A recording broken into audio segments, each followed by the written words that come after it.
सारी ट्रांसमिशन में एक बार फिर खुशामदीद। बलोच साहब, हम बात कर रहे थे जो नबी करीम सल्लल्लाहु अलैहि वसल्लम के ऊपर इतने मजालम ढाए गए, मक्के की दीवार के साथ टेक लगा के बैठे थे।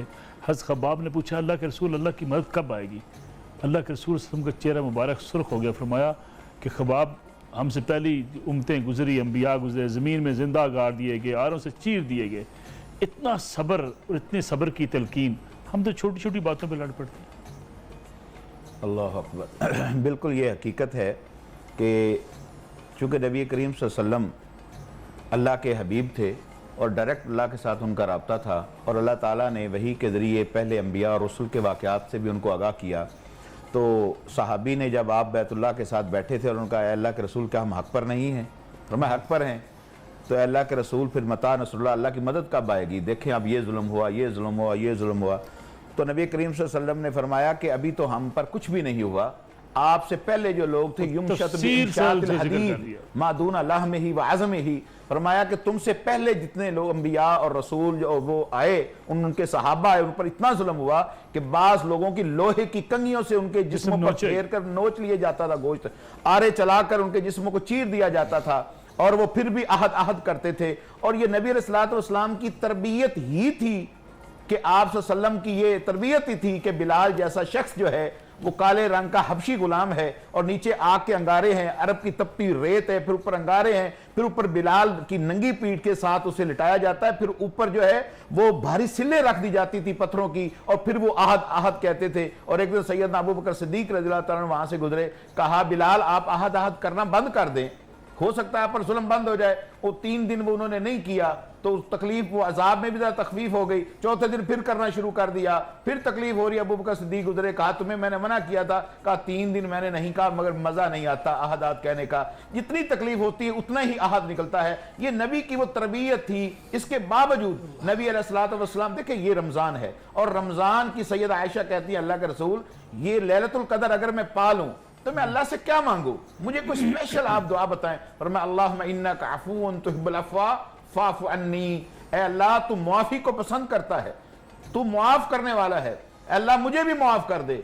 अब यहाँ मुआफ़ी, यहाँ दरगुजर सबसे ज्यादा आखिरी अशरे की जो दुआ है, जो हदीस में साबित है, और बिलखसूस लैलतुल कदर की रातों में जो मांगने के लिए, वो मुआफ़ी ही है अल्लाह से। अगर मुआफ़ी हो गई तो काम बन गया। और जब हम आपस में अपने मतहतों को, अपने लोगों को, अपने बच्चों को, सोसाइटी में माफ़ी शुरू करते हैं, मैं कहता हूं ये नवाकफियत है कुरान मजीद से और नबी की सीरत से। जितना कुरान और नबी की सीरत को हम आम करेंगे, नबी की ये जिंदगी का जब पहलू हमारे सामने आएगा, तो ये माफी वाला जब अमल आएगा, तो फिर रमजान के अंदर मांगी माफियां भी अल्लाह के यहाँ काम आ जाएंगी। और फिर अल्लाह ताला जो है मुआफ करके, जब बंदा इस हालत में ईद वाले दिन जाता है, तो अल्लाह ताला उस दिन मुआफी का आम ऐलान करता है कि ये बंदे मेरे आए हैं, मुझसे माफियां मांग के, इस्तगफार करके, तौबा करके ये मेरे पास आए हैं। और अल्लाह ताला को इंसान, जब अल्लाह से इंसान मांगता है, तो फरमाया कि जब बंदा फरमाया अय्युहल्लज़ीना आमनू तूबू इलल्लाहि तौबतन नसूहा, ए मेरे बंदो अल्लाह से पुख्ता तौबा करो। ये नहीं है कि हाथ में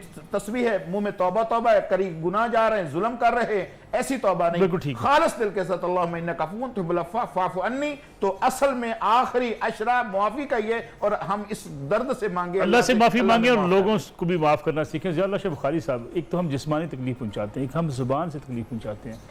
जब हम किसी के साथ बदतमीज़ी करते हैं, गालम गलोच करते हैं, या किसी के साथ ज़्यादती ज़ुबान से करते हैं, उसमें भी माफ़ी मांगने को तैयार नहीं होते। बहुत खूबसूरत आपने बात की। यकीन जाने वो हमारे बुज़ुर्ग क्या फरमाया करते थे कि तलवार का ज़ख़म बाज़ औक़ात मिट जाता है, लेकिन ज़ुबान का ज़ख़म दिया हुआ ये बाज़ औक़ात ज़िंदगी भर नहीं मिटता। ठीक, ये इंसान के दिल पे ऐसे असरात छोड़ जाता है।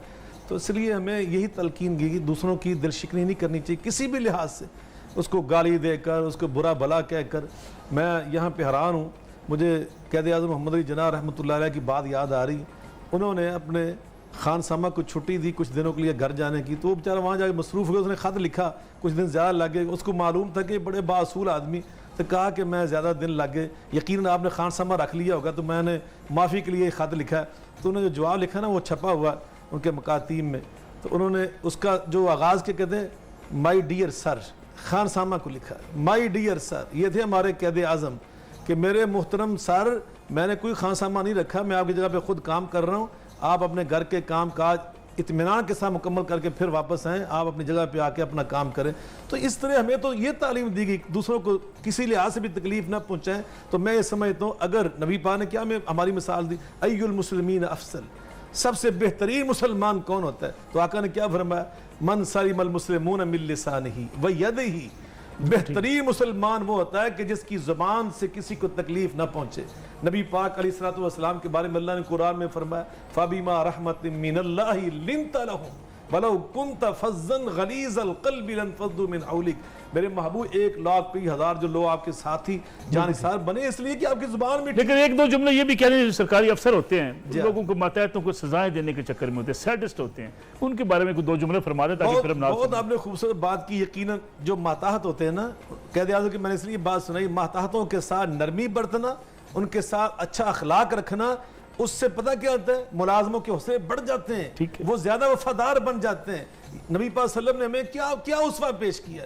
आपने तो खैर ये मतायत है। मैं यहाँ पे एक शेर सुनाना चाहता हूँ। मेरे वालिद गिरामी हजरत मौलाना सैयद नज़ीर अहमद शाह बुखारी शेर सुनते फिर ना सुनते हैं, वो पंजाबी का एक शेर पढ़ा करते थे कि जब खालिद इब्ने वलीद ने आपको जख्मी कर दिया, दंदान नबूवत शहीद कर दिए गज़वा उहद में, बाद में उन्हें शर्मिंदगी का एहसास हुआ तो उन्होंने आपको पैगाम भेजा कि मुझे माफ़ी मिल सकती। तो जो माफ़ी का आपने पैगाम भेजा ना मुआफ़ करके, उसका वो पंजाबी शेर में तर्जमा किया करते थे कि पत्थर मारन वाले यारा जे तू साडे वल आवें, सीने ना लगा लिए तेनू तो वक्त ही जन्नत जामे।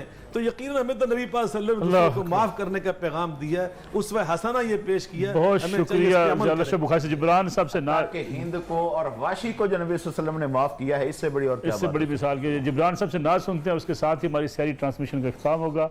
इंशाल्लाह फिर आपकी खिदमत में दोबारा हाजिर होंगे। लेकिन एक नात से पहले मैं आपको एक बुजुर्ग जो मैं अक्सर कहा करते थे, आपको भी सुनाता चलूँ।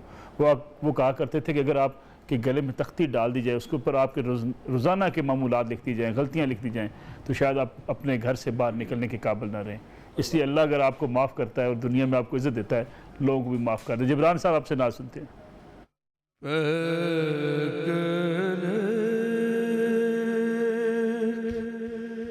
दिलरुबा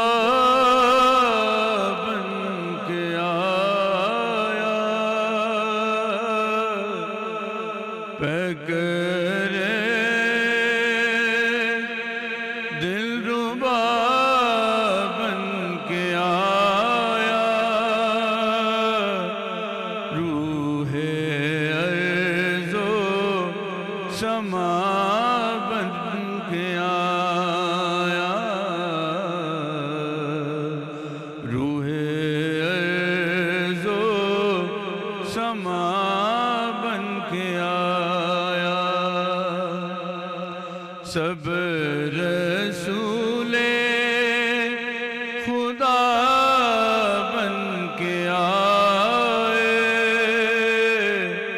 सब रसूले खुदा बन के आए,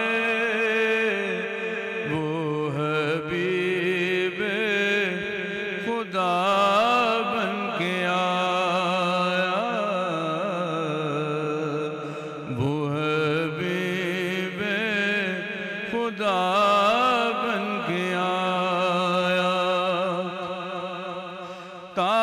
ताजदारों ने दी है सलामी,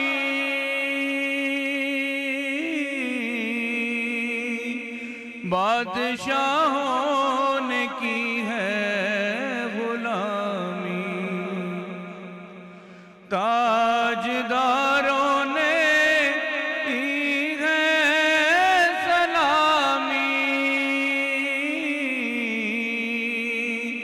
बादशाहों ने की है गुलामी,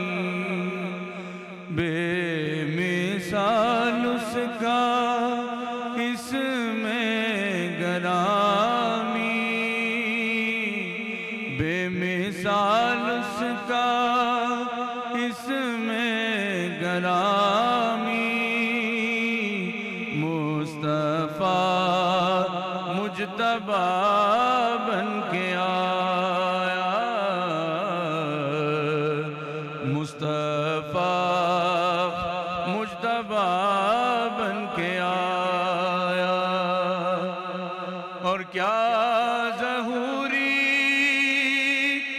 लिखे शान उसकी, मदह करता है कुरान जिसकी। क्या ज़हूर